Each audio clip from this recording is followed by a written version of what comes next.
Thank thank you all Got so it. much for being here. We have a fantastic workshop prepared for you. It really, Vanessa has this ready, and I know it's one that she has taught or taught a version of it many times before. So this is a real treat for the Institute to be able to offer this, and we're just so, so glad that you're here. Thank you, Vanessa. So I'm going to tell you a little bit about Vanessa's background, and then I will hand it off to her so she can dive a little bit deeper and then get into the meat of the workshop. Vanessa Errecarte is a top marketing consultant in Northern California with 2 decades of experience helping businesses reach their growth goals.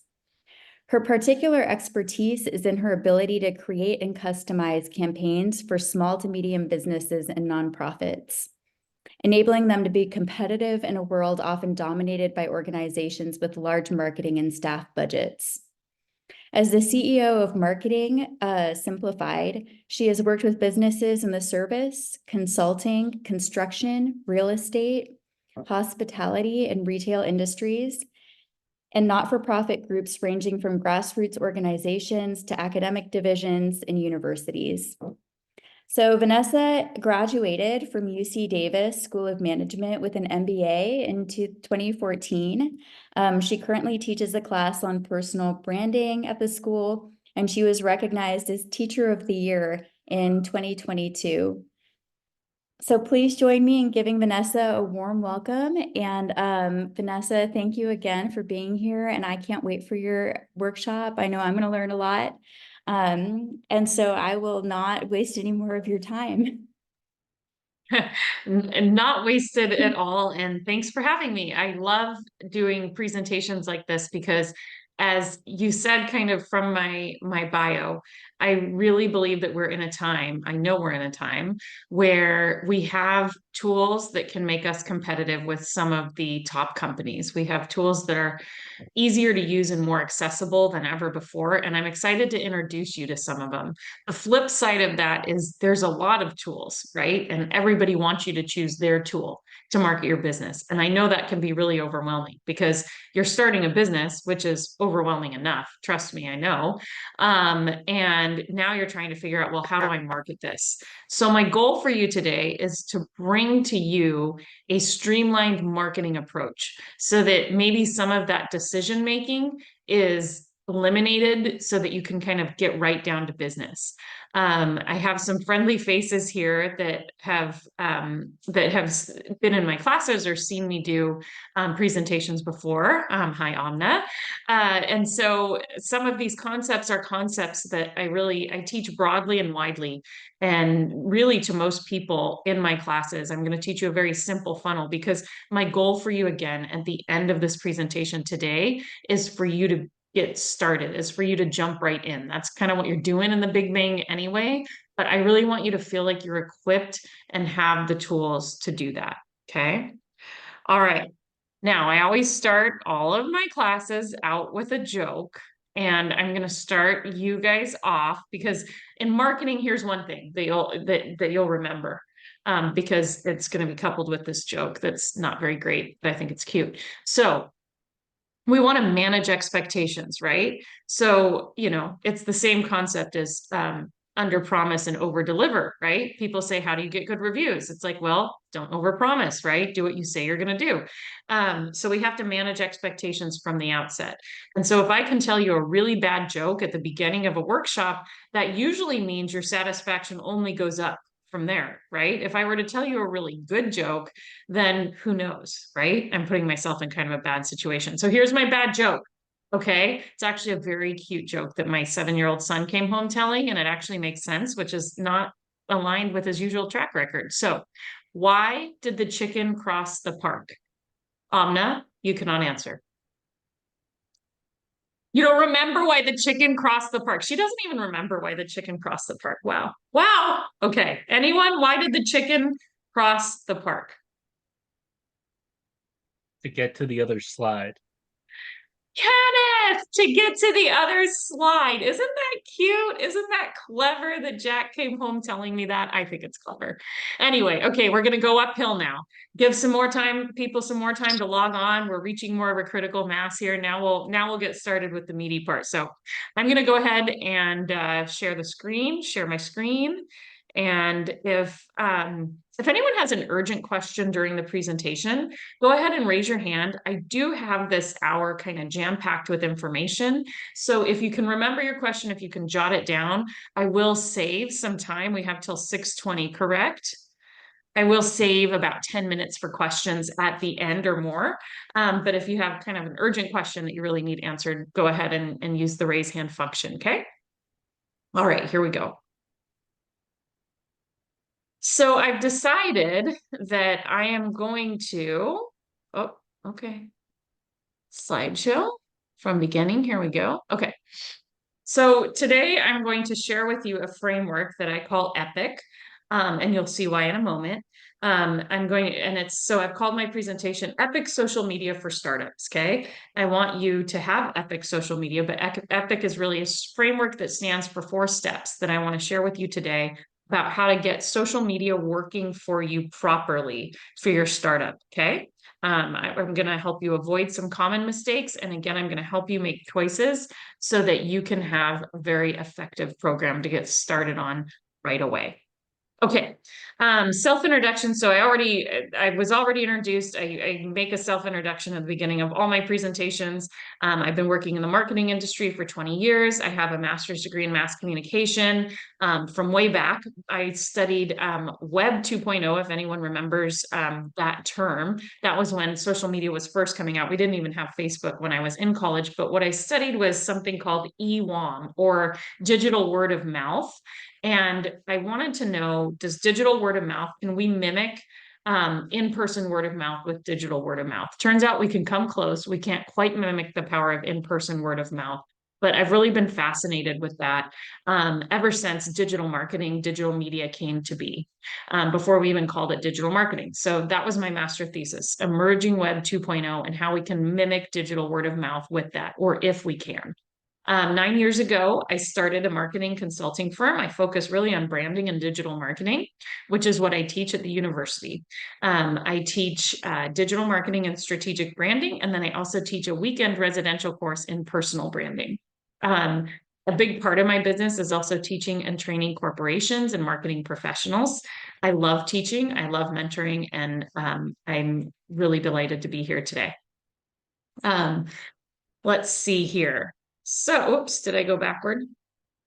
So there's the first part of my introduction. The second part is the personal side. So when I'm not working, I actually have a very boring life. I'm usually just spending time with my family, or I am trying to do some kind of fitness endeavor to burn off all the carbs I eat. If you stick to a low carb diet, I admire you. I do not. So I have to make up for it. All right, so great to meet you. And I'm going to start off now with a fun fact. So recent statistics show that in the United States, we're spending about 8 hours a day online. Now, this could be emailing, texting, browsing, or on social media. In fact, 2 hours of this time is spent networking on social media or, again, browsing. So if some of you remember surfing the web, social media has become more of a passive tool in the last 3 years since 2021 that's really started replacing that entertainment time. So the good news for marketers is a lot of times we're using social media as a discovery tool. And I'm going to tell you more about that in just a moment. Worldwide, users are also catching up throughout the world and spending at least 2 hours and 27 minutes on average online each day. So we spend a lot of time online. In fact, when you think about our habits in the US, if you think about the fact that we also eat food and go to the bathroom, we pretty much are spending and then sleep, 8 hours a day or 6 hours a day even.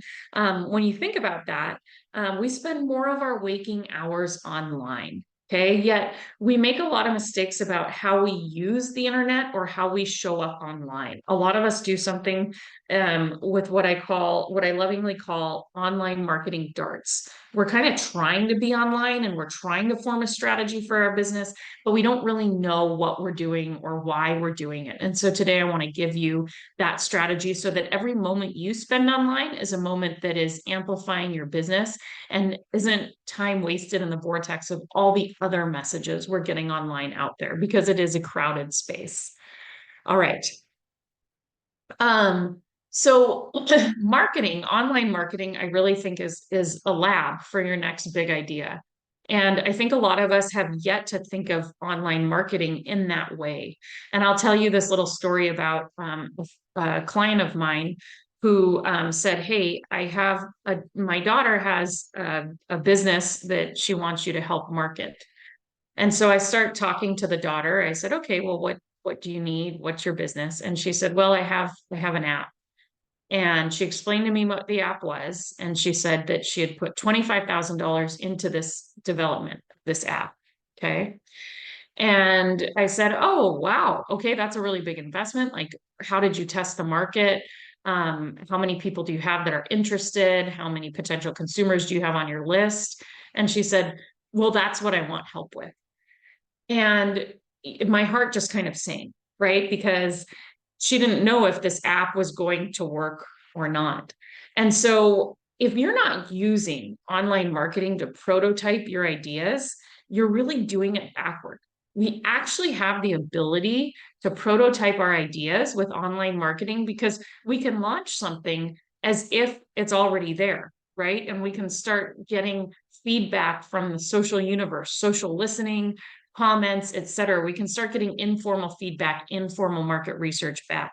So when digital marketing came to be, and started really taking off, 15, 20 years ago, our communication really went from one to many to one to one. But a lot of us in marketing still think of that kind of blast messaging and hoping we get something in return versus encouraging that thought, encouraging that feedback, and using online marketing as a test lab. Okay. So I think as entrepreneurs, that's a really important thing for you to remember.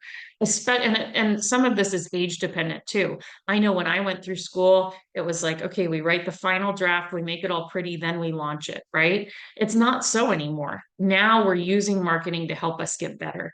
And as we're putting information out there, we're still sending messages out there. So not only are we getting better at our own marketing message and getting our products better to what the consumers want, but we're also spreading the word as well. So it's two for one, which is good. So another thing that's great about being online and putting information out there online is, when you're in a room with, if I were in a room with a bunch of you and we weren't recording this or anything, it would be done the moment that I was done talking to you. But in the online universe, when we say something, it has a potential, what we call shelf life. So people can like it, people can comment on it, people can find it months or even years after you create it. And there's a lot more people that at any given time can see your message online than in person. So that's another reason why it's just important to think strategically about what we put out there online. Um, I also mentioned it's easier and cheaper to get to market than ever before because of the tools widely available. I truly think if you have a smart online strategy, you can have a seat at the social media table. So let's take a moment to reflect because I truly believe these things are possible for you and your business. And so I really want to get you to a point where rather than having to go out and seek funding all the time, maybe there's a pull marketing effect. In marketing, we talk about push and pull marketing. And pull marketing means when someone needs something, you're top of mind. So if an investor has a certain type of company they want to invest in, we want them to just be thinking of your brand. We don't want you to have to come to them right when they need you. That's called push marketing. When we try to find our customers, um, when they need us, where they're at, what they need, et cetera. There's so many things that have to come together for push marketing to work in the moment. But if pull marketing is already working, which means people know your brand and have recall of your brand, then you don't have to work as hard. So we want people like potential investors to already know you through the online marketing you're doing. We want you to become a thought leader, an industry expert. A lot of times with startups, the person that founded the business is such an integral start of the marketing and the story. And the more of a thought leader or a pundit you can be, the better for your business. And we're going to talk about what are some ways to establish yourself as that person. I also really like to get businesses to a point where they just don't have to go find customers. Again, that pull marketing effect. And again, online collaboration. So we always think about in person, which conference should we go to? Where should we put ourselves so that our networking is best? We want to think about that online as well. So I'm going to talk to you a little bit about online networking today, in addition. Okay. All right. And I also just want to give you a little pep talk, because if you're left-brained like I am, doing something creative can seem intimidating. I went to one of those paint and sip classes a couple years ago, and I was highly nervous. I love creating graphics, but on my computer in a very left-brained way. And so marketing, I just want to tell you, especially digital marketing, is a repeated process, and our skills improve by receiving the instant feedback you get in your analytics. And so your marketing will become stronger over time. So if you're sitting there thinking, how am I ever going to build a following or build an audience? A lot of people say it's just so overwhelming because I'm starting at zero. That's actually amazing, because you can be testing messages with your friends, with mom and dad, with your first few customers, right? They're giving you feedback in a safer, smaller audience. So as your messaging is getting better, your audience is growing at the same time, and everything is kind of maturing, as it should. And I think that that's another thing that's really neat about using digital marketing and social media as a test lab. Okay.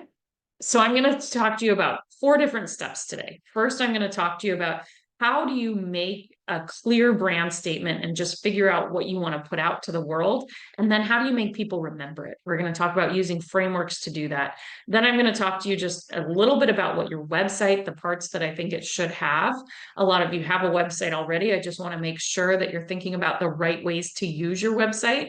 I'm also going to talk about logos and even sub logos. So how do we, in marketing, we talk a lot about packaging, right? We want to package our information in that same professional way that we package our products. And I'm just going to give you a few little tricks so that you look super professional and almost more mature than you are with your packaging for your marketing. That's always a good place to be. Then I'm going to talk to you about creating a funnel and managing your social media. Your social media is actually just simply a tool to get people to your owned space, which is your website. And I'm going to tell you why that's so important to think of it that way. And then finally, I'm going to talk about growth. How, once you establish this funnel, how do you now speed it up and get more people in that funnel? What are some ideas to do that? And what are some secondary IP-based ideas that you can add on to your business, should those apply as well? Okay. So first, so as you can see, this spells epic. See, that was why I called it epic. I hope you think it's epic, but that's why I called it epic. Okay. So first, the established part. So I tell every single client I have, and in my strategic branding class, one of the first things we do is we talk about brand statements. And here's the format of a brand statement. I do what, for who, because why? What's your value position? I'm sure that you did this maybe on the first day of the Big Bang. You were really trying to straighten out what is your business, how do you say it in a one sentence, who's your ideal customer, and what value do you provide that's different than others, right? And how do we say that in one compelling sentence? Okay. So an example for me would be, I'm a marketing teacher and consultant for entrepreneurs and small businesses because everyone deserves to share their value with the world. Okay. Now I want to talk to you a little bit about that last part of the statement, because a lot of us can think very easily about what our business is, what am I, or what is my business, okay, and who is it for? All right, a lot of us have already thought of that, but it's that why, that value position at the end, that can sometimes get a little generic or muddled. And the last thing we want online is generic or muddled. So how do we make this tangible for your customers in a way that they're going to take notice and listen? How do we make this customer based? Okay. And so first, I want you to think about what are your special skills or talents? What are your core competencies in your business? And why do your customers need those? And that's the key. We want to think in the minds of our ideal customer. And here's what I mean. Um, a lot of us make a mistake in marketing, especially when we're so close to a new product that we've made that we think is going to maybe be a game changer in an industry. We go to feature positioning, which is ingredients, origins, specs, parts. Like running shoes are made of a certain foam that makes it comfortable for the heel strike and makes you this much faster because, and those are all features of the product, right? And so for the longest time in marketing, we always would say benefits versus features. In fact, some of you may have heard that, and some of you may have experienced that in some of your classes. It's a very common way that we teach marketing. And benefit is a little better, right? Benefits say, well, you're more comfortable in these shoes and you're faster. So we're going to respond to benefits a little more than features. But really, what cuts through the noise and what we found over and over again, especially in social media through research, is that value positioning is what people are really looking for and responding to. So, what are those common things that we can all relate to? So, do you want these shoes that are comfortable and make you faster because this company believes that everybody can be an athlete? That is a value position. Those are higher meanings, customer sentiments, customer morals. Those are the things that bring a crowd of people with you. If you ever want to witness a lot of valiant attempts at value positioning, take a look at political campaigns. They're constantly trying to make that call to action, right? To take groups of people with them. And that's what we need to do as companies, right? We need to really play off that sense of belonging, that thing in their heart that they really want to tease out, right? So in that example of the running shoes, all your life, you've wanted to do this too. You've watched other people do it. This is the shoe that's going to take you there, right? And we strongly believe that you should be able to do that. So going back to my statement, again, I put some value positioning in there, right? I truly believe that you and everyone deserve to share their value with the world just as much as Google, right? And that is my value position. That's why I do what I do. And I pick my clients based on that. And it's what drives me to do my work every single day. Okay. So what is your value position?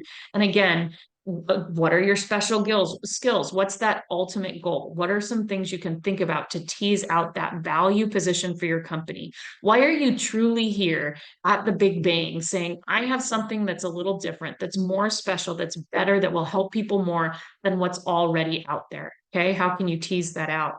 And I'm going to give you one more way to look at this. Okay. Transformation versus information. This is like one of my favorite things ever to teach in workshops because your offer is not your offer is not your product. Okay. So the value proposition that you are trying to talk to people about isn't your company. It's not your product suite. It's not what you're doing for the industry. And here's what I mean. So when we are about to go make a conversion, right? We're about to step on this tightrope and we have a certain amount of trust that we need to feel to step out and walk across this tightrope and get to the other side. And that's what our offer does. It gives us that trust. It gives us that emotional connection. It says, come along with me, step out and give it a try. Your product, your frameworks, your value, all of that in your company, your is your that's your product, that's the safety net. Okay. So I always use my grandma as an example who broke her femur vacuuming and is now 99 years old. She broke her femur when she was 97. And she doesn't want to go to assisted living. She lives alone. And her four children, my mom, one of them, is really worried about her, right? But she's 99. She's not going to change her mind. And so they said, well, at least let's change the way she lives in the ways we can. And so one thing that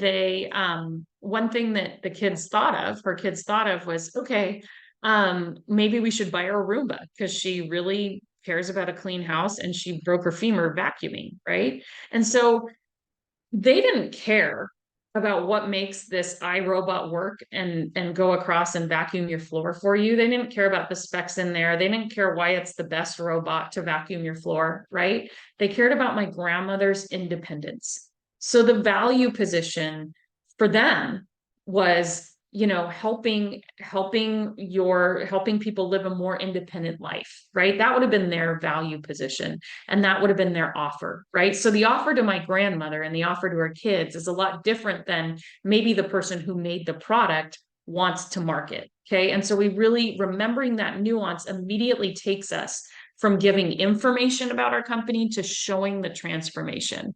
Okay. And so much of the battle in marketing is getting people to connect with that transformation.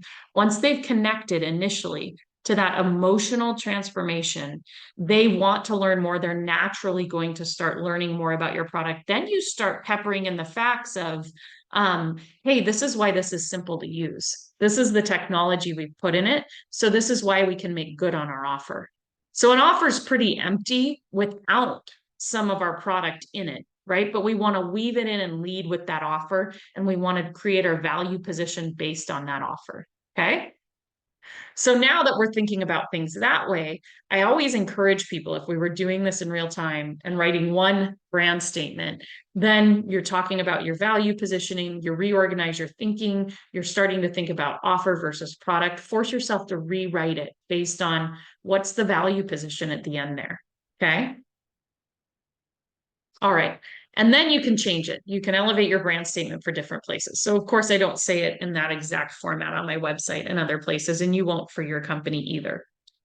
Now, frameworks. Um, a lot of times when we are trying to get to market and trying to establish credibility, a framework helps us a lot. And that's how most IP, intellectual property products are based, right? A recipe isn't a recipe until you write down the steps, right? Then all of a sudden you can sell it in a recipe book. Framework is the same thing. That's how intellectual property starts, right? You make a process official, you copyright it, you license it, you sell it. Okay. And so I encourage you wherever you can to make frameworks for your business. Okay. So you have something that makes your technology so special. What are the 4 steps that makes that technology special? What are the 4 aspects that makes that special? And what can you call it? Okay. Anytime we can put names on things, it just looks and feels more professional. Okay. And so and also frameworks tend to fill a gap, present a new idea, or present knowledge in a new way. So when you're trying to think of frameworks, to really think about the crux of what you're making frameworks about, I want you to think about it in a customer-centric way so that we keep that transformation in there. And how to do that is, okay, how does your ideal customer feel right now? What was the problem that drove you to start this business? How do they want to feel? And then what is the counterintuitive, new, or surprising thing that your ideal customer needs to do to get there, and how will they feel when they get there, right? So a lot of times in my business, I go against the grain of the industry and I say, to be successful in marketing, you need to do less. You need to do certain exact things. And people turn around and look, right? Because not a lot of marketing consultants are trying to say, you need to do less. Let me teach you how to streamline this, right? A lot of them are trying to teach them how complex it is because they want to serve them and they want to give a variety of services, right? But that doesn't necessarily get a marketing program done and implemented for people. So again, what makes someone stand out in a way that you're not used to seeing? Because all of a sudden, then someone is an expert. Let me give you another example.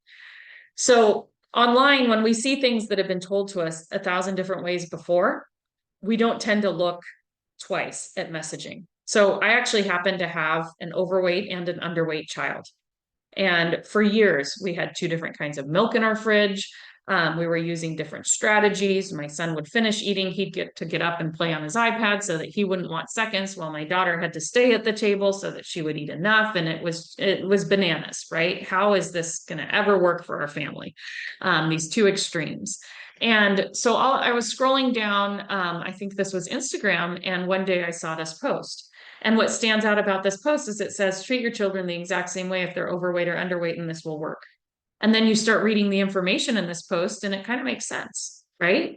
If we can teach them these things and focus on these things and live our life like this, maybe it will work, right? And so I did. I said, okay, gone are all the milks. We're going to have the same kind of milk. We're going to have the same food, and we're going to focus on this, and we're going to do this for a few months. And lo and behold, it worked. right? So this woman that put this out there happens now to have this online business selling recipes to parents with picky eaters, right? She didn't start out that way. She started out just as a thought leader, but now her business has really taken off. And she did it by showing her expertise. She did it by not sounding like everybody else and simplifying. What I needed as a busy working mother was a simplified process for feeding my children who both had different issues with it. Right. So she stood out as an expert, and everybody else who were still trying to tell me to buy two different kinds of milk, I never noticed them. I didn't have time to notice them, and there's too many of them for me to notice, right? So when you dare to say something a bit different and tease that out in a way that's compelling to your ideal customer, right? That's when you make that connection. Okay. So I encourage you all to use these questions about your company and say, what is that thing? What is that secret sauce that I'm trying to communicate? And why is it different from everybody else? Why should someone turn around and look twice at me? Okay. Um, and then once you do that, oh, and so I already kind of explained how I do it, but I kind of call people out in my content and say, a common mistake people make, especially entrepreneurs, is that and marketers, is that they get overwhelmed and they just start trying to do stuff, and they research exactly what they should be doing. They spend hours creating content individually for each platform, and then they measure success based on followers versus relationships. And it actually doesn't really matter how many followers you have. And I go on to tell them why in different pieces of content. And I say, this strategy is wrong because it makes you give up and you lose the chance to actually build a following in an own space that does matter. I'm going to tell you how to do that in a second, but that's what gets people initially emotionally connected to me, because they say, oh, shoot, I am playing online marketing darts. I did that exact thing. And I'm sitting there saying it's wrong and there's a better way. And then I create a framework as my answer. I call my framework the 4 C's. It's just something I made up. And so you can do this with your business as well. You can do a signature framework, which this is what a lot of my courses are based on. But you can also do frameworks for littler things too, different processes, things like that. Again, it elevates your material. And so a framework does not have to be product based. In fact, if you're just writing a thought leadership piece, if you're writing a white paper, something like that, just get in the habit of using frameworks to organize your thoughts. And start with dividing something into 3 to 5 steps. Name it with a literary device. Can it spell a 4 or 5 letter word or a 3 letter word? Can it all start with the same letter? We all learned about literary devices as we were growing up. And then when you share your knowledge, again, share it packaged in that way to elevate the content. Okay. So now, speaking of sharing knowledge, now that we've gone to how do we really establish that value position in a way that makes customers want to listen, and then how do we package it into a framework, let's go a little further on packaging and talk about website, logo, and sub logo. So most of you probably have a website started. You either made your own or you outsourced it. And one thing that I want to be really upfront about in this presentation is that your website is going to be your most important path in your digital funnel. What we want to do is we want to use social media simply as a tool to funnel people to your website so that we can own the contacts that we get. My goal is for you not to get followers. It's for you to get email addresses, phone numbers, or both. Because if social media went away tomorrow and you're working so hard to build your audience on social media, you've lost your audience. Okay. So our website allows us to use email marketing software, text software, CRM software, and really start building a following. We want to give people a reason to want to hear from us on a regular basis and have a relationship with us online. Once we're in someone's email box, we are a lot better off than when we're on social media anyway. People, believe it or not, for brands that they appreciate and pay attention to, they convert twice as often via email as they do on social media. So we want to be in their email box. And you can think about it yourself as a consumer. If you walk up to a computer, someone walks up to your computer that you've left unattended and your email's open, you might feel more violated than if your news feed on Facebook were open. Okay. Because we still see email as more personal. than social media. And that's why we convert more on it. It's more of a trust area for us. So we really, as a company, want to be in someone's inbox. Also, if we have that kind of information, we can do better targeting when it does come to digital ads, because on a lot of platforms, we can upload these lists, these data lists, and we can match it to profiles, and we can go laser target people and give them another touch on social as well as email. So for many reasons, we really want to have a place where we can collect this, and that's going to be our website. Okay. So um, I want to make sure that, again, your website is in order. And if you're trying to build it on your own, you're probably using WordPress. And I want to point out, if you use the Divi AI theme, you will probably really like it. It's kind of a game changer when it comes to DIY websites. So if you are doing that for your business, I want to call some attention to that. I also want to call some attention to my typo at the bottom of the screen. I'll change that before I send these out. All right. Next, it's really a myth that websites should contain a lot of information. Remember that slide? We want to get people across the tightrope, right? And the more time we give people to do research, and one reason I like that graphic so much is like literally we're making them look down in doubt. Okay, this is why when you buy a new car, all of the specs, all of the information is folded very small and is behind a plastic piece of tape on your window, right? That's not what we're looking for when we buy a car. If we are kind of gearheads and we're buying a car based on the engine, then we already know the engine we want when we walk into the car dealership. And we're buying the car because we feel like more of a gearhead when we drive the car. We are buying a car based on how we feel. We make all decisions based on how we feel.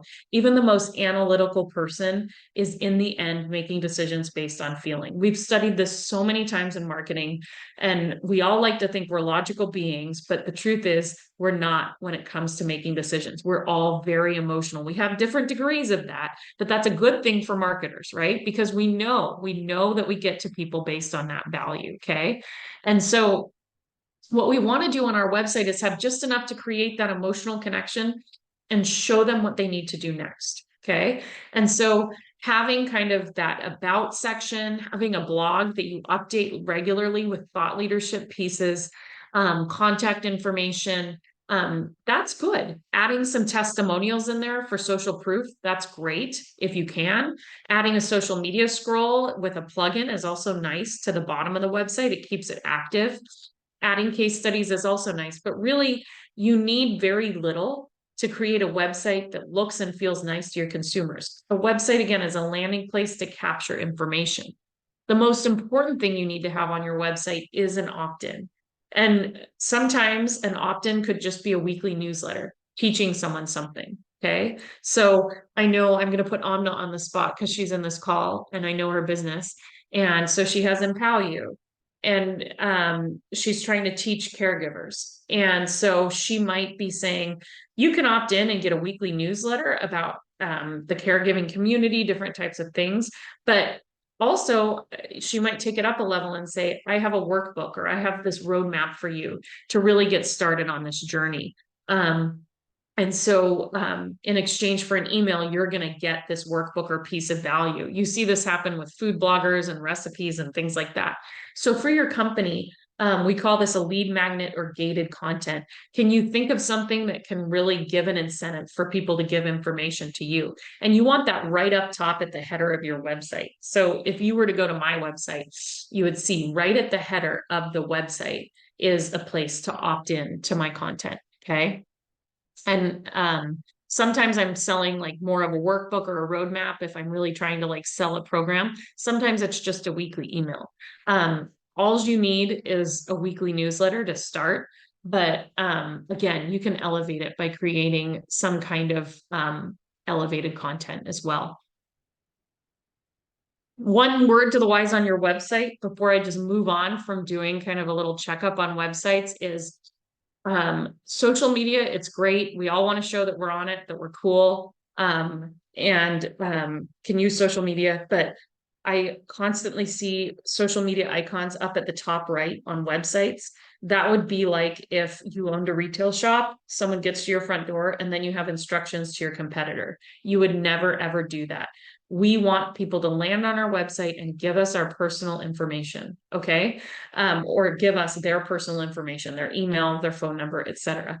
We want them in our CRM system. We don't want them to go back to where we found them, right? We want them to discover us on social media, and then we want to own them in our space, on our CRM systems, in our website. So put those social media icons at the very footer of your website, okay? All right, let's talk about logos and sub logos. Many of you have logos for your business already, I would assume. If you don't, I think Canva is a great place to create them. Also, looka.com is a great AI option where you can put different specs or different sentiments about your business. You actually answer questions on that platform about your business, and it will generate 4 different logo choices for you. Why I'm going over logos when you probably already have them is it makes you look more professional to have sub logos as well. So maybe you have a sub program or some kind of framework that you're making in addition to your business. If you put a sub logo on that, again, we're very visual online and we're scrolling, right? So anytime you can add a visual element to something, you should do that, right? So like for my 4Cs framework, for example, I have a logo. I've actually called that program Zero to Digital. I have a logo, a separate logo for that. So I encourage you to make some sub brands in your business. And Canva is a great place to do it. Many of you have probably used it. You can take simple templates like the one on the left and make them into the one on the right. And there's different types of templates to choose from. If you're not the type of person to DIY like that, I love looka.com as an AI tool to help you. Okay. And remember when you're doing this, it seems like a lot to just start creating frameworks, logos, and throwing it out there, but done is better than perfect. You can always change things, right? And I always ask people, who remembers the old Instagram logo and who cares? Okay. Sometimes we put such big roadblocks in our way because we want to make the perfect branding decision because we think it's going to ignite something in our ideal customer that another decision wouldn't. It's the value position that ignites that psychological appeal in the customer. That's the secret. That's why some brands get in your head and others don't. Think about all the brands that are your favorite and they get in your heads. They're connected to you with the value position. So let go of everything else. Just get it done. You can always change, edit, and update. I truly am a firm believer that done is better than perfect. And this one hang up is the biggest thing that's going to stymie your marketing. Remember how ugly this was. Okay. And we all still use Amazon. Don't we all still use Amazon? So you can always change and edit. Okay. All right. Now the moment we've been waiting for. So now we have our brand statements are ordered. We have our value positions. We're thinking about those, right? I want you to spend a lot of time reflecting on that if you can. And we have kind of our look and feel, our packaging up to snuff with our frameworks, what we're going to call them, our website, our sub logos. So we're looking, not only are we connecting with our customers with that value position, we're looking really legitimate and professional. Okay. Now, how do we get the word out? How do we use social media to do that? Okay. So I always say choose your social media based on these following factors, okay? And if you notice what I'm doing here, this is just another framework that I made up because there's 4 things I think you need to pay attention to when you're doing social media. And this is why I try to do things in a streamlined way. So first, the most important things are towards the bottom: consistency and time. What makes social media work is that you do it over and over consistently. So you need to make sure that you have time to be on the platforms consistently that you choose and that you keep that pattern going. Then we think about fit, right? Maybe you have that kind of audience that, you have a bunch of like teenagers that you want to target and you want them to tell their parents to buy the product, right? And so you know that Snap or maybe TikTok is like the best place for you, but you're actually really good at Instagram. You're still going to find those people on Instagram. Start with Instagram. Don't try to learn a new platform, right? So again, think about fit, but make sure it goes along with consistency and time. Okay. You want to make sure you can stay consistent and have enough time to use these platforms. So many people think they have to be on a brand new thing. I'm going to tell you in a minute why that's a myth. Also, achievement. You really want to help, you really want your chosen platforms to help you achieve your goals for your brand. I have personal brand in this slide. Sorry, it's a recycled slide, but for your brand in general, you want to choose social media channels that are going to help you. So for example, your best channel might be LinkedIn. if you're more B2B, right? So again, we want to make sure that we're choosing the right channels and that we're not overdoing it so that we can stay consistent. Okay. And here's why, being the first to market isn't always great. So you've learned about this probably already in the Big Bang, or if you've been in an entrepreneurship class. This is the innovation adoption curve. And it shows how different portions of the population accept new technology, right? And so when we look at this, we don't necessarily want to be on a brand new platform because we want to be in front of as many people, as many of our ideal customers as possible. Okay. So I always say you want to be inside the gold lines. You at least want to be through halfway of the early, you want to be halfway through the early majority before you adopt a platform. And there's really only a few social media platforms that have gotten there yet. Okay. Even if we look at TikTok by the numbers, they're still not halfway through their early majority phase. So again, really try to use this to do a gut check of what social media you should be on, because you again want to be spending your time wisely. Just for fun, this is the first fax machine that ever existed. And he was a very, very, very lonely fax machine and he had nobody to talk to. But 10 years later, he got very happy because friends were sending him faxes. Okay. And, he was a lot cheaper 10 years later, too. More people wanted him. So again, really be discerning in how you're choosing your platforms, because there's not a lot of utility as a business to be on a platform where you don't have a lot of ideal customers. So in absence of having time to go through all the platforms individually and really pick them apart like we do in some of my classes to choose them, here are my recommendations. Facebook and Instagram, they have the same ads manager, which means you get a lot of bang for your buck as a marketer, because one thing achieves two objectives. Okay. And so I recommend those are very good blankets. Here's why. Personally, people like to use Instagram quite a bit and it covers that younger audience. But the older audience, as we know, is still on Facebook. And even the younger audience, research in 2023, which is the most recent we have, shows that when it comes to making a purchase, people are still purchasing twice as much on Facebook as they are on Instagram. Why? Because people might say they don't trust Facebook, but most people have actually made some kind of purchase or conversion through Facebook to the point where they trust it more because their past behavior has shown them that it will be okay if they make a purchase there. So behavior is a lot stronger than what we state as human beings. So you might hear a lot of people say, oh, I never use Facebook anymore, but they may still be purchasing on Facebook and trusting it as a lurker, I say. So Facebook and Instagram are going to blanket you pretty well. YouTube is also something most adults, 97% of American adults have used YouTube. The most common search on YouTube is how to. So if you can make a video and a framework that's how to something that is related to your brand, I highly recommend that for YouTube. But again, being on YouTube not only blankets a user base, but it also gets you good search engine optimization because YouTube is owned by Google. Now, if you have B2B or your company is more thought leadership based, more of a personal brand, then you want to bring in LinkedIn. Okay. And B2B stands for business to business. So let's say you're selling your product to hospitals, right? LinkedIn is a good place for that because you're selling to other professionals. Okay. So I always say, if you're going to choose some things, make sure you have Facebook, Instagram, and YouTube. Add LinkedIn for, again, personal brands and business to business.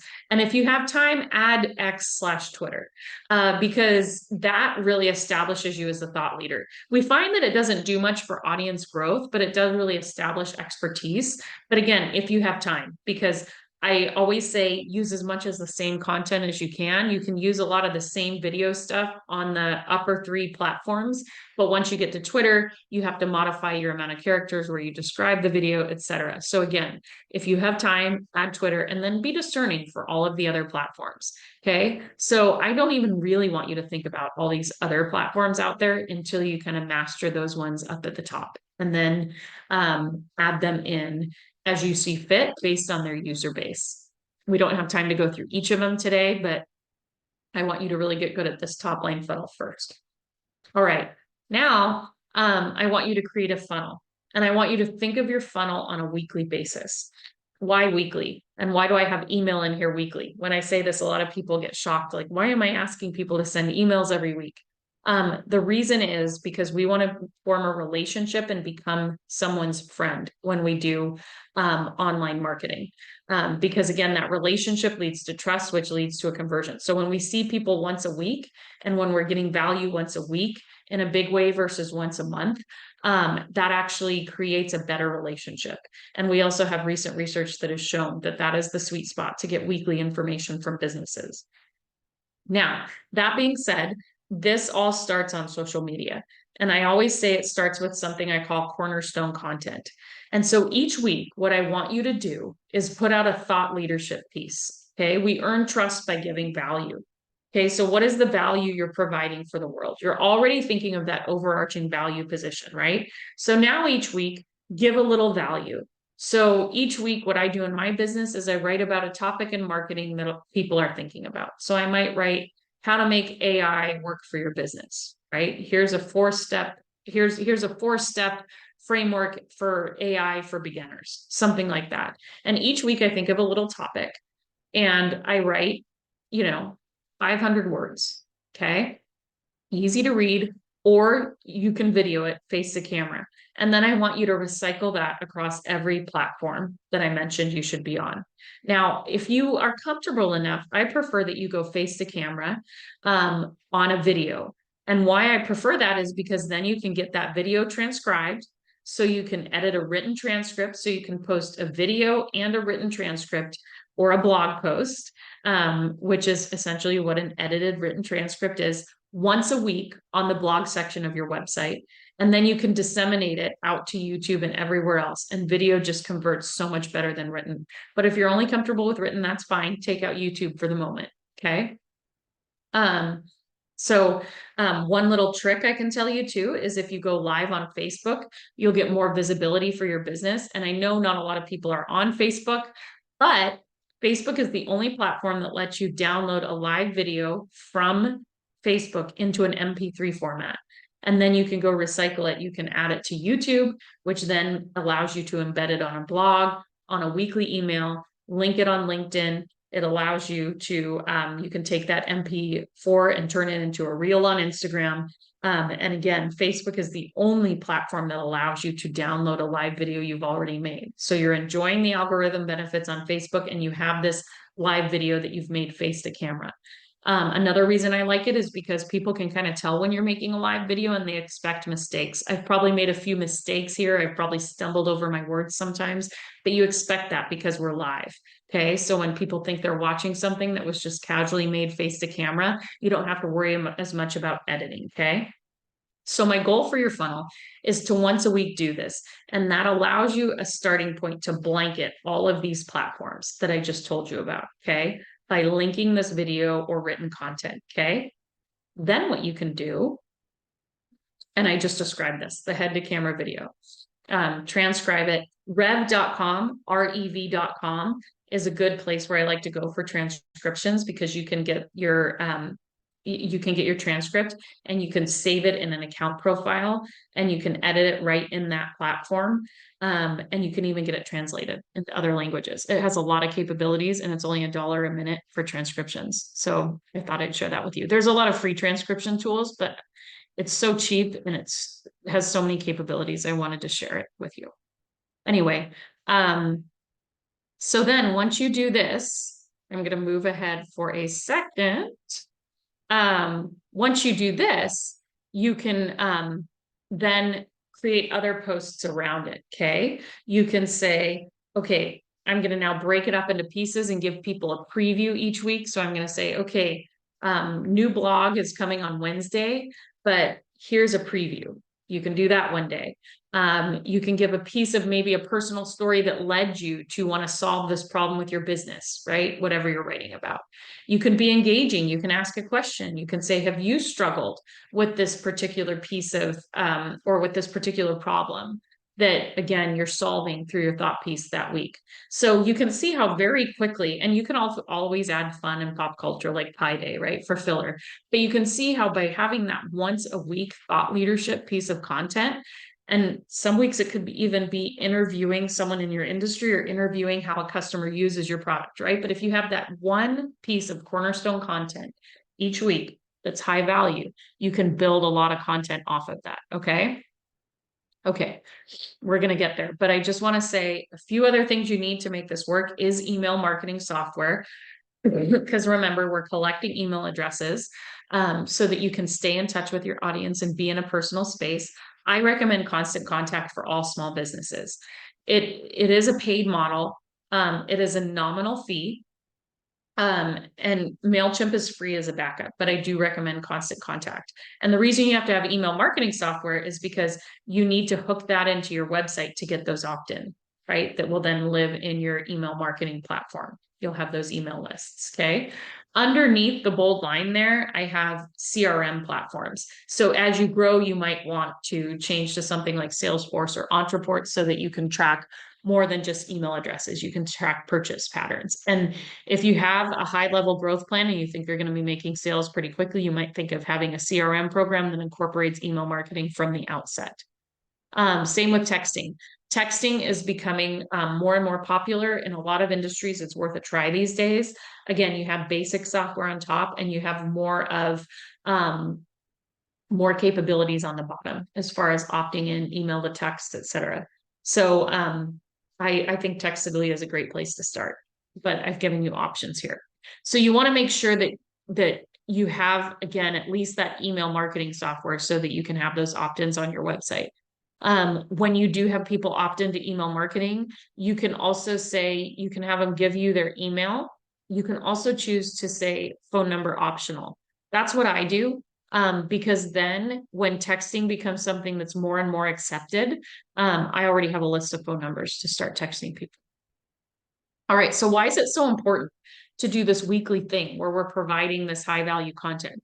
Well, first, we can build a lot of social media content off of that. So we can get consistency off of that pretty regularly, and it gets us into this consistent pattern of creating our marketing, right? Now you have this whole system of how to blanket your social media with recycled content.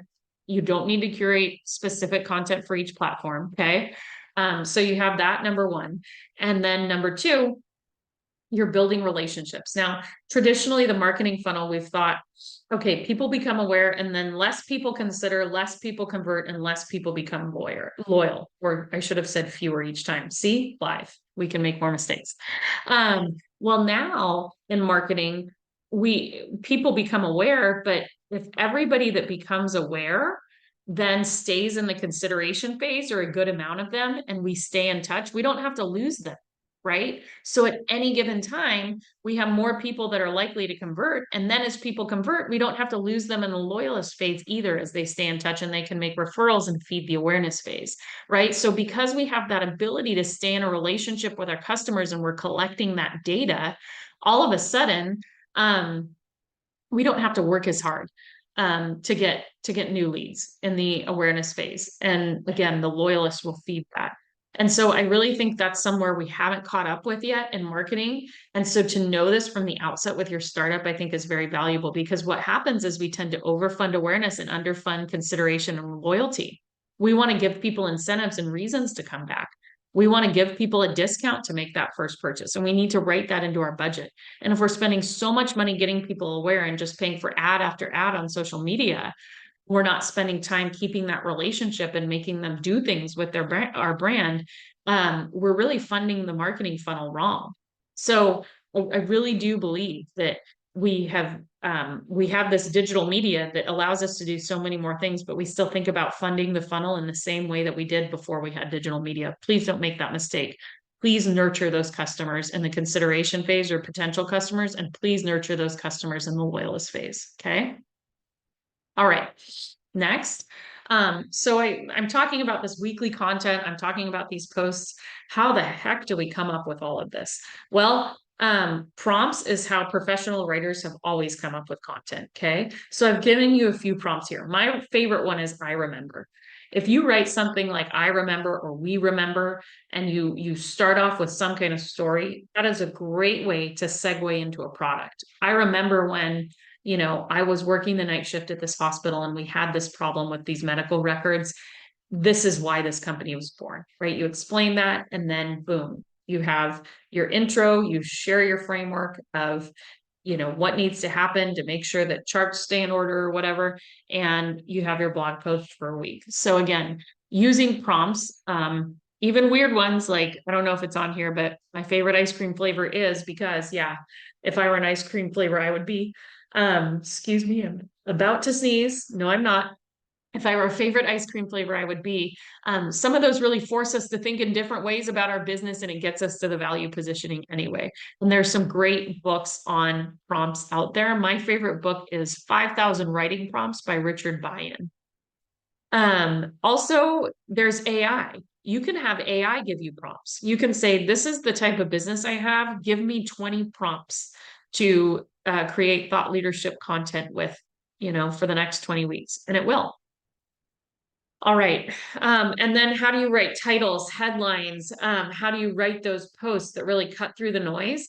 The reason why you see a lot of posts like this with these kinds of words, or a lot of headlines or email subject lines, is because they're rooted in theories of persuasion. So in my strategic planning class, we talk about theories of persuasion, and then we build on that with content creation, because good content creation is persuasive, right? So practical value. We all tend to seek practical value. Okay. We want to get that information that we think is going to make us better. So tips, reasons, what are you searching for, right? Take a shortcut. Those are kinds of things that are rooted in that persuasive theory of practical value. If you want to read a book on this, Contagious by Jonah Berger is great. He's out of the Kellogg School of Business, and he researches what kinds of things in content has been over time most shareable on social media, and then he looks for patterns, right? And he categorizes it. So practical value is one of those things.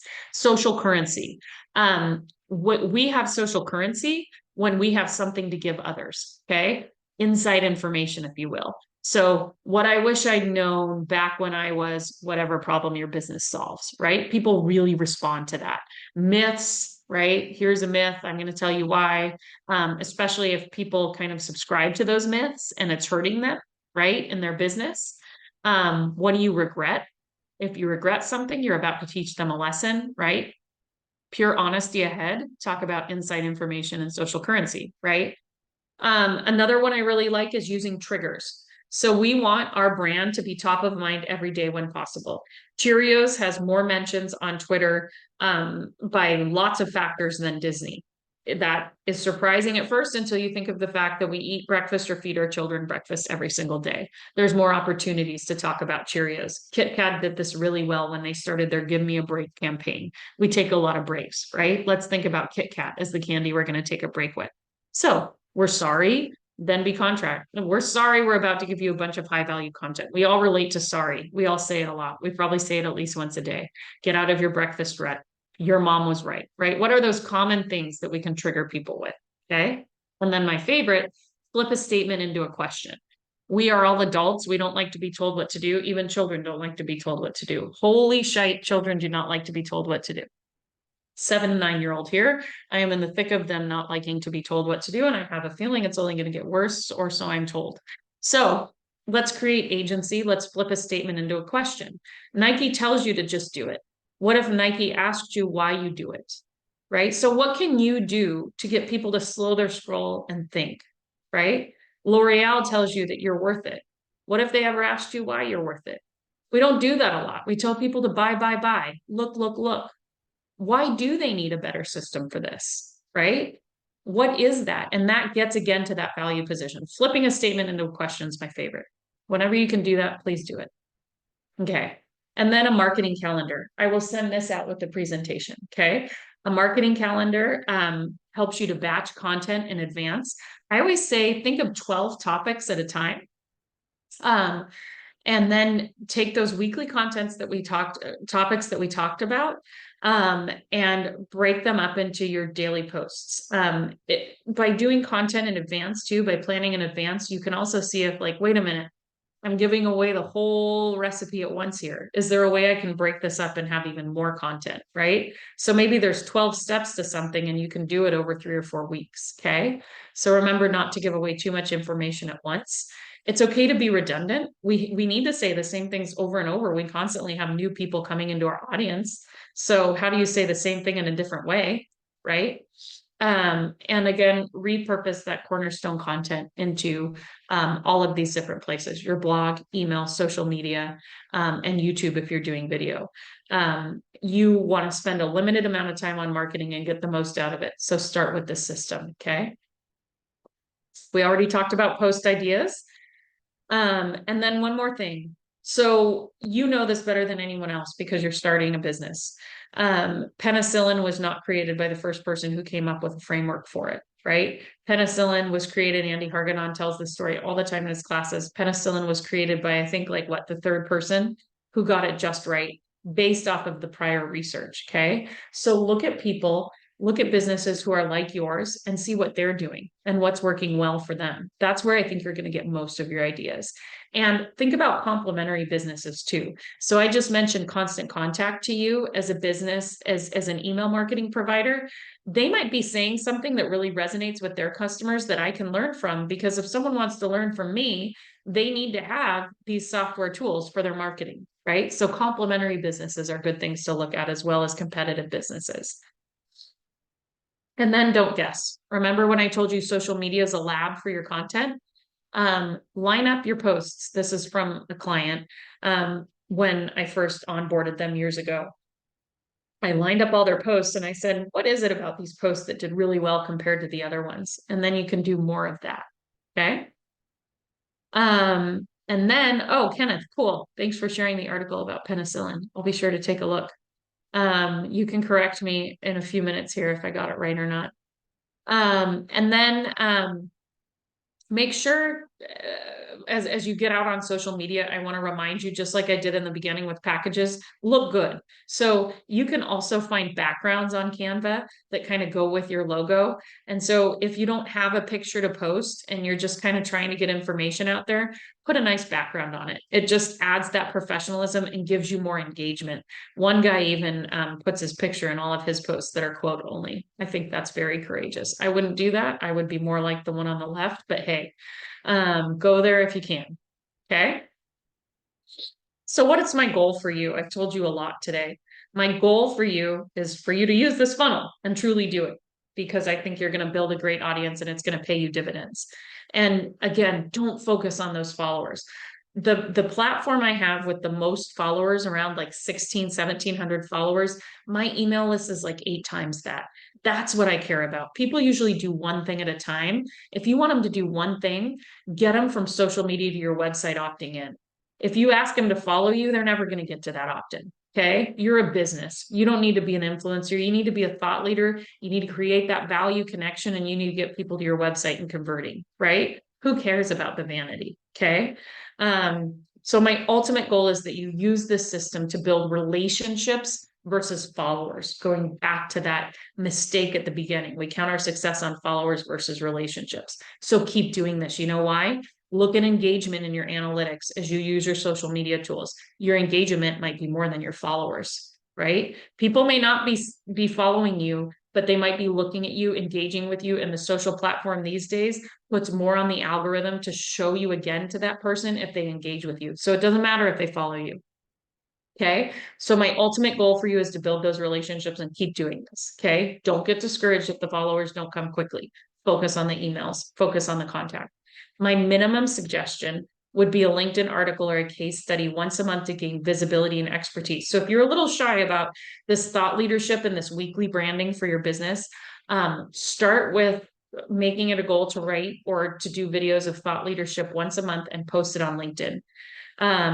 You will start getting more confident and then be able to switch over to kind of that once a week pattern. Okay. And now finally, growth and management. In 1 minute here, I'm going to wrap this up. So once we have this whole funnel going, which is a lot, right? What I've told you in the last hour is a lot. Once we get that underway, things you can do to speed up in the awareness phase, look for people, look for other thought leaders in your industry and swap, do some guest blogging. And again, focus on those opt-ins, right? Maybe you should write a little teaser blog about a lead magnet, that workbook kind of thing I showed you, so that you can get people to opt in from that other blog and share the benefits of that audience. You can talk to, depending on the kind of business, you can influencers or affiliates you can start with, and start micro. People with between 1 and 10,000 followers are such a sweet spot because a lot of people in those audiences have actually been personally touched by that person versus celebrities with millions of followers have never met the celebrity. Trust is actually higher when you use micro influencers, okay? And they're a lot easier to get to pay attention to you too. You can start kind of social programs within your business. Um, I caution you with that. That's kind of for more mature businesses, but you see things like Home Depot and Habitat for Humanity. It adds an element to the business that people can talk about, right? A tangible thing people can talk about. And again, that communication back and forth, those relationships with a company, seeing you do good, really helps online, getting the conversation and engagement growing. The thing I recommend most to you is digital ads to grow your audience. So once you get this funnel down, I want you to start using digital ads, not to sell your product, but to get emails or to get phone numbers. Okay. I want that to be your ask. To want to learn more about this process, opt in for the recipe or whatever it is you're going to give people. Okay. And grow that email list quickly. All right. And then think about other things you can do. You're building this audience, right? And you definitely have your primary things that you're selling, but can you sell other thought leadership things? Can you package some of these thought leadership things you're doing? What can you package them into to also make revenue for your business to support the big things that you want to fund? Okay. So when you have this thought leadership stuff going on and you're basing your marketing on that value, right? Use it to create value innovation products. Okay. The sky's the limit when it comes to these things. Okay. Parting thoughts. Again, done is better than perfect. Remember these questions, find that counterintuitive, new or surprising things so that people follow you as an expert and be customer centric with it. Remember, your product is not your offer. Okay. Base it on transformation, not information. Okay. What is that ideal customer's problem that you're going to solve? How are they going to transform? And how does your product support it? Okay. No one started as an expert. Okay. You have nothing to lose and everything to gain. You have time to make mistakes in public before a lot of people notice. It's a lab. Um, no one knows everything about what they're doing, right? You have everything you need right now. You have a great business concept. You have a great model. Now you just need to start talking about it. So instead of waiting until you get this prototype perfect or something like that, think, what do you need to do next to create your personal or business brand? All right. And then keep in touch with me. I've put my email here, my LinkedIn here, and my Instagram here. And so feel free to keep in touch, email me questions. I love to look at concepts, look at your marketing, and help you out. And that is it. So now I am going to kill my slides and put us in Brady Bunch. And I think, as I mentioned, we have about 10, now 6, 7 minutes to answer questions. So what can I answer for you? Where are you? Right here. Okay. Hey Vanessa, I wanted to ask, when it comes to video, my sense of inner critic and not being good enough is my constant reason why I don't go and do it, because there's a Yep. lot involved with video making, and Yep. there are a lot of people who have really got the right setup, the right editing, the right software, and Yep.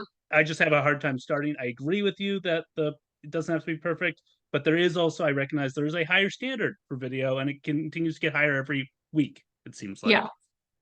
Yeah. You know, I would push back and I would tell you I would go against the grain on that too. And I would say there's actually not a higher standard for video. There's a higher standard for information. Okay. So how can you be compelling enough in what you provide? Do you really care the quality of the video if you're getting amazing information? Right? You probably don't. So again, stick to that value positioning and just give it a try. Give it a try. I think the best way to start doing some of this is just to jump in and you will get better. Like I said, as you put more out there, you will naturally get better at video and it will work more in your favor probably. But we find actually that over manicured videos don't convert as well as the ones that kind of look homemade. Are there some YouTubers that have done a really good job looking as homemade and quick shots and stuff as possible and quick cuts and all that? Yes, but that comes from the idea that they know that the crappy stuff converts better. So be a little crappy. So I would just encourage you to give it a try. Oh, and here's a tip. One thing that you can do is you can create a group on Facebook, and you can set it to secret. There's secret, private, and public. Private is still publicly searchable. If you set it to secret, you can put only yourself in that group, and you can practice videos till you're blue in the face. Go live over and over in that group. And if you get a good one, download the sucker. Mark Zuckerberg's good for something. All right. Somebody says in the chat that they're having trouble narrowing down their idea, I believe I read. So I have a hard time describing my products or service. I keep changing it to make it better. So here's your trick. Here's what you're going to do, June, to change that and to kind of stop that cycle. Who is your ideal customer and why did they need your product or service? You want to describe it to them. You're very close to your product or service. And so if I were to try to describe what I do to people, I wouldn't be able to do it in a sentence. And I'm so close to it. And I want you to know all the special, shiny things I do. And I really want you to know how smart I am. I do. I just do. And I need you to accept me and tell me that it's great, right? Because I'm so close to my product and so are you. So if I want you to come to me for marketing services, I want to say something like, I think you deserve to share your gifts with the world, right? I want to connect with you based on that. And the rest can fall into place. Okay. So, how would you describe again, go to that value position. What does your customer need to hear to realize that that product is relevant to them? So, maybe take yourself out of it. Okay. And really define that customer, because when we have trouble describing our product or service, what's really giving us a problem is describing our customer, right? Because we think, ooh, if we say this, well, this person might count themselves out, or this person might count themselves out. We actually want to decide on a customer. We want to dare to be polarizing. We want to realize that we'll have secondary benefits, and then we want to target them in our words. So try flipping it that way.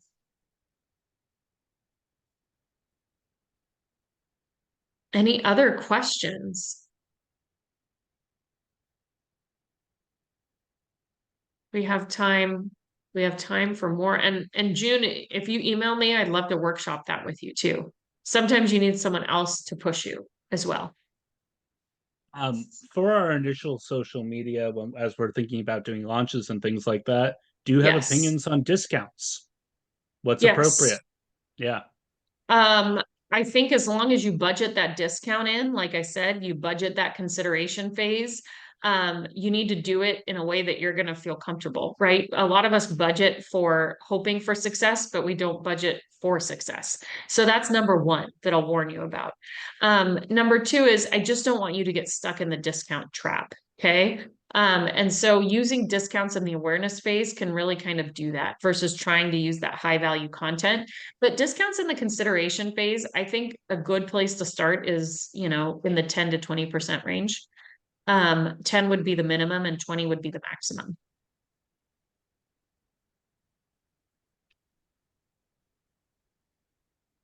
And the reason I say that is just mainly best practices. We have found that if a discount's under 10%, we should say it in dollar amounts. We need that double-digit discount to really pay attention. So that's why I say 10% as the lowest. And then 20% is the highest. Actually, research shows that discounts more than 25%, some people actually start wondering what's wrong. So I always say, as a rule of thumb, let's keep it to 20%. Okay. Then people think they're getting a deal and they don't go so much to the what's wrong. So that's my reasoning behind it. Anybody else?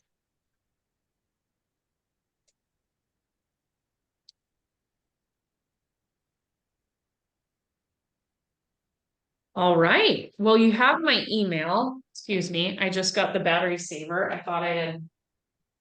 There we go. I thought I had my computer plugged in, but I didn't. I changed my room to this fancy background. This used to be my office, but my kids, what? I had one more question before we end it. Oh, go ahead. So if you're marketing to two audiences, and let's say you're trying to bring two groups together with your product, what would you go like? How would you go about doing that? Because like just doing a blanket wouldn't work as well. Okay. Who are your audiences? So my audiences are bike collectives, which are nonprofit, kind Yeah. of do-it-yourself bike shops, and also bike enthusiasts who like have these bikes that need these niche parts.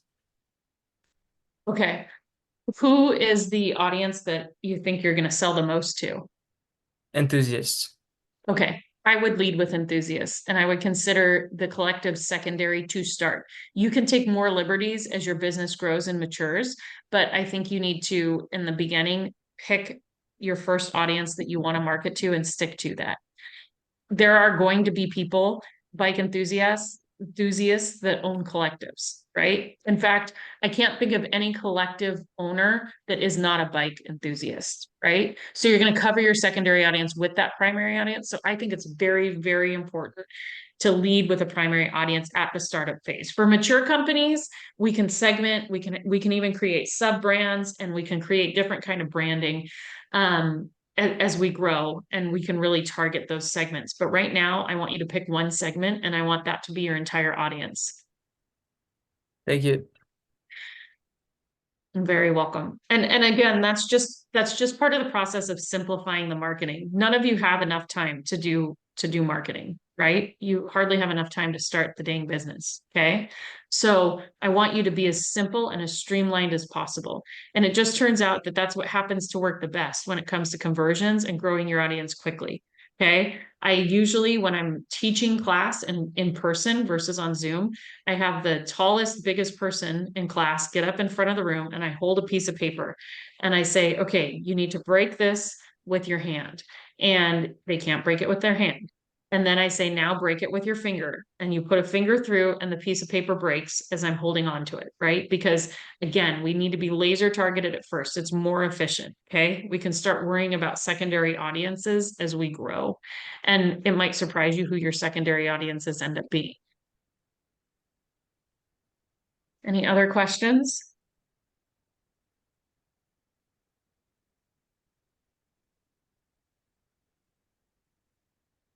I encourage all of you to take advantage of this opportunity. You have a true expert at your disposal for a few more minutes.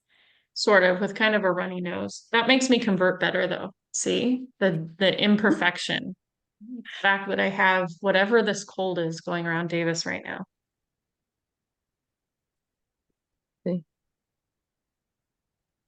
Have you started messing around with any AI video making tools? Nope. I have not personally. I've messed around with AI content like graphic tools and written tools. I have not messed around with video tools. If you mess around with video tools, will you let me know? I intend to mess around this week with some, and I'll let you know. Cool. Yeah. I'd be happy to hear your feedback. I kind of just go old school face to camera, but I will say my type of business is more like that, right? So I'd be curious to see what you find when you mess around with them. It's on my to-do My list. my So we're challenge is wanting to do something that like is technical. So when it's technical, you activate system two, and system two has a whole different things. And I think you operate more in system one. And yeah, uh-huh. that's a thing.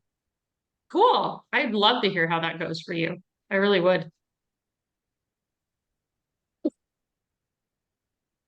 And the only reason I haven't messed around too much with AI video is, those gold lines, right? Like not a lot of people in my audience care about it, but your audience, you might want to mess around with it. All right. Vanessa, thank you so much. I will say I loved your mention of using AI to generate prompts. And Angela, you mentioned at one point how much you enjoy using, I think you said ChatGPT, and it's something that I have started to play around with too for marketing purposes, and I've been really like pleasantly surprised. Typically I need to, if it's copy, I typically need to edit it a little bit, but Yeah. it's really helpful. I want to warn you about one study when it comes to AI that we've done about that exists about content. And content was kind of rated between like 0 and 10. And if you primarily hit it out of the park and create content that's 9 or 10 out of 10, AI is going to bring you down to an 8. It's general and it isn't as emotional, right? But if you consistently create content that is like 6, 7, 8, right? AI is going to kind of bring you up to that 8. So two things, right? We need to be aware of that, and we need to think about our brand voice. Okay. So if you have an ideal customer, which you all do, you need to say, write it for this kind of person, right? And then I yell at Chat GPT all the time. I say, take out this, and this word and replace it with something more concrete, right? So we want to try to get that content up to a 10. Or we want to try to write our most creative content first and then ask Chat GPT to edit it. And then we can see if we like it better or not. Okay. So I just want to caution you about that. And that's the first thing, is how to use it in that way and how to make sure we don't fall into this trap of generality. And the second thing I just want to blow all our minds with is, are we moving toward an 8 out of 10 world in general with AI? I know that's like beyond the scope of this presentation, but it's very interesting when we think of that study, right? And we think about, across the board, as we all start using this very convenient tool, what is it going to do with our information in general? And I think it presents an opportunity for people to find how to, really elevate to that 10. It doesn't mean not to use it. It just means to be aware that there's certain ways we need to elevate it with our own human brains right now. Thank you. That is really interesting. And it's not something I hadn't known about that study, or I wouldn't have really thought about that. So I really appreciate it. Okay, Vanessa, thank you so much for this fantastic workshop. I learned a lot. I'm sure everybody else here did as well. And we're just super grateful for your time and expertise. And you were just on point with everything. I really appreciate that. Oh, good. I'm glad it was valuable, but hopefully that joke managed the expectations well then. All right. Well, it was great to see everybody. Thank you so much for your engagement and the questions and for having me. And again, please email me. I will make sure that you get my slides via Julianne and Angela, and the content calendar I promised you as well. Thank you. All right. I'll put that online, everybody, within the next week. It'll be on the website. All right. Thank Okay. you. Have a good night, everyone. All right. Bye. Bye.